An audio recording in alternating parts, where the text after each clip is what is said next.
Comment tu peux améliorer ta détente verticale sans te blesser? C'est la question qu'on me pose le plus sur les réseaux sociaux. Angel, j'aimerais sauter plus haut, j'aimerais être plus explosif, plus rapide, vraiment performer dans mon sport. Et le gros problème, c'est que lorsque je prends un programme, lorsque je fais un programme, eh bien, je me blesse. Si tu sais pas encore qui je m'appelle Angel Boulcras, je suis un préparateur physique professionnel qui est spécialisé dans les gains de détente verticale. Donc si tu es un sportif, que tu sois handballeur, volleyeur, basketteur, eh bien tu es sur la bonne vidéo pour pouvoir réellement progresser. Mes conseils peuvent s'appliquer que tu sois un jeune athlète, donc 14, 15 ans, 16 ans, ou même plutôt avancé, 28 ans, 30 ans, 35 ou même 40. À travers cette vidéo, tu vas avoir une compréhension réelle de comment est-ce qu'on peut créer un programme, le structurer et le mettre en place sans risquer de se blesser. Déjà, on va démarrer par les 3 erreurs que je vois le plus souvent. La première, plus de force égale plus de détente. Alors dans ce cas-là, pourquoi est-ce que les powerlifters, les bodybuilders n'ont pas 1m20 de détente? C'est eux qui ont le plus de force, non? Eh bien parce que oui, la détente verticale, ce n'est pas que ça. La chose à comprendre avec la détente, c'est qu'en réalité, c'est une qualité qui est justement améliorée et améliorable en fonction des capacités autour d'elle. Certains, lorsqu'ils vont améliorer leur force, vont augmenter leur détente verticale. Mais en réalité, c'est la problématique qui répond justement à leur corps pour pouvoir progresser en détente. D'autres vont pouvoir améliorer leur niveau de force, mais ne pas progresser. Mais ça, on va y venir juste après. D'ailleurs, le dernier conseil que je vais te donner à la fin de cette vidéo, c'est le plus précieux, donc reste bien ici. La deuxième erreur que je vois le plus fréquemment, c'est copier les exercices instagrammables. Alors je sais, on voit tellement d'exercices sur les réseaux sociaux. Enregistre cette vidéo, il y a les 3 meilleurs exercices pour pouvoir sauter, pour pouvoir gagner du bounce. Et c'est normal, en réalité, ces vidéos-là, c'est celles qui font le plus de vues. Le truc avec ça, c'est qu'en réalité, ces vidéos sont trompeuses. Elles sont destinées, malheureusement, à faire des vues. Les exercices n'améliorent pas la détente verticale. En réalité, c'est un raccourci qu'on prend. Par contre, ce qui peut se passer, c'est que certains exercices vont pouvoir améliorer certaines qualités qui, lorsqu'elles vont être améliorées, vont améliorer de facto la détente verticale. Mais ça, c'est le détail, mais le détail qui fait réellement progresser. Et enfin, la troisième erreur que je vois le plus souvent sur les réseaux sociaux, ça va toujours être négliger la technique de saut. On se focus uniquement sur des cycles de force, des cycles d'explosivité. Mais lorsqu'on souhaite sauter plus haut, peut-être qu'il faut déjà sauter. C'est comme si on disait à un sprinter, t'inquiète pas, même si ton but c'est le sprint, tu vas enchaîner les cycles de force, de la mobilité, de la coordination, mais pas besoin de faire du sprint. Eh bien non, on est d'accord, quand on veut sauter plus haut, la première chose à apprendre, c'est peut-être apprendre à sauter. Donc la technique de saut, c'est crucial. Maintenant, on va enchaîner sur les 4 piliers de la détente verticale. Parce que oui, la détente verticale, on peut considérer ça comme une qualité où il y a peut-être des dizaines justement de facteurs autour d'elle. Mais selon moi, selon mon expérience de préparateur physique professionnel, je te dirais qu'en réalité, il y en a 4. La première chose, c'est la force relative et pas la force brute. La force relative, concrètement, c'est combien est-ce que tu peux avoir en termes de force sur certains mouvements en rapport avec ton poids du corps. Parce que oui, un sportif qui fait 110 kg n'a pas la même force qu'un autre sportif de 70 kg. C'est un détail, mais il faut le préciser. Le deuxième pilier de la détente verticale, c'est le RFD et le RSI. Je l'inclus ensemble parce que ce sont des indicateurs de performance. Le RFD, qui tient son nom de Rate Force Development, qui est en réalité un indicateur pour l'explosivité. Le RSI, qui lui veut dire Reactive Strength Index,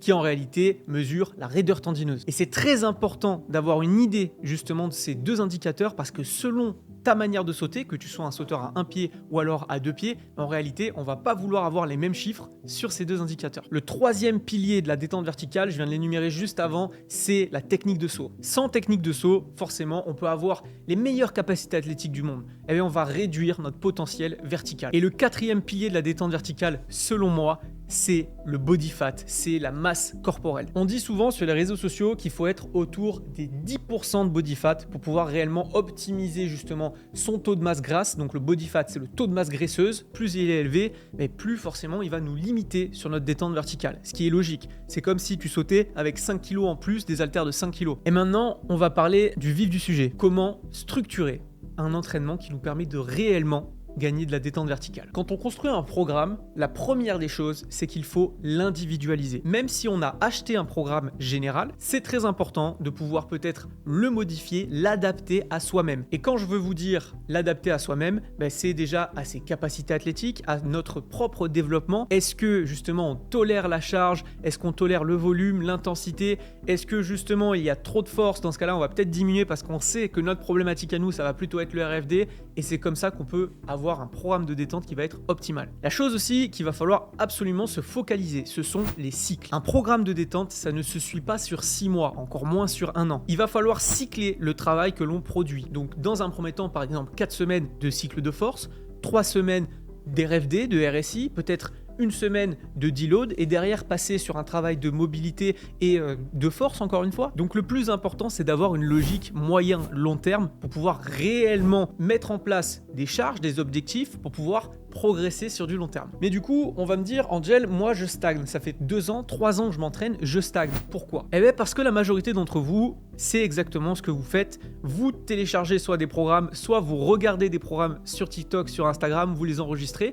vous prenez les exercices, vous les mettez dans votre programmation, vous les testez, vous dites j'aime cet exercice, j'aime pas cet exercice et vous construisez votre programmation comme ça. Et en fait, à vouloir tout travailler, à vouloir faire n'importe quel exercice, en réalité, on n'entraîne que dalle. Parce que le corps et le cerveau, globalement, quand je parle du cerveau, je parle plutôt du système nerveux, ce sont des feignants. Le corps aime être stimulé par une seule qualité, une seule capacité à la fois. Il n'aime pas entraîner et adapter justement la force, la réactivité, la coordination, la mobilité en même temps. Et dans tous les cas, c'est pas qu'il l'aime pas, c'est qu'il ne le fera pas. Maintenant, si tu veux aller plus loin, si tu es sérieux dans ta démarche, que tu veux réellement gagner de la détente verticale et surtout sans te blesser. Pour ceux qui souhaitent avoir un programme qui fonctionne réellement, j'ai créé les programmes VertMax. Donc justement, comment est-ce qu'on peut proposer un programme qui peut fonctionner sur différents profils, sur différentes thématiques, sur le maximum de personnes possible? Eh bien, j'ai réfléchi et j'ai réussi à construire ce programme. Effectivement, il répond le plus possible à différentes thématiques, mais si tu arrives à l'individualiser, eh bien dans ce cas-là, c'est encore mieux. Mais ce programme fonctionne réellement. Et pour les plus déterminés d'entre vous, ceux qui veulent réellement avoir des résultats monstrueux,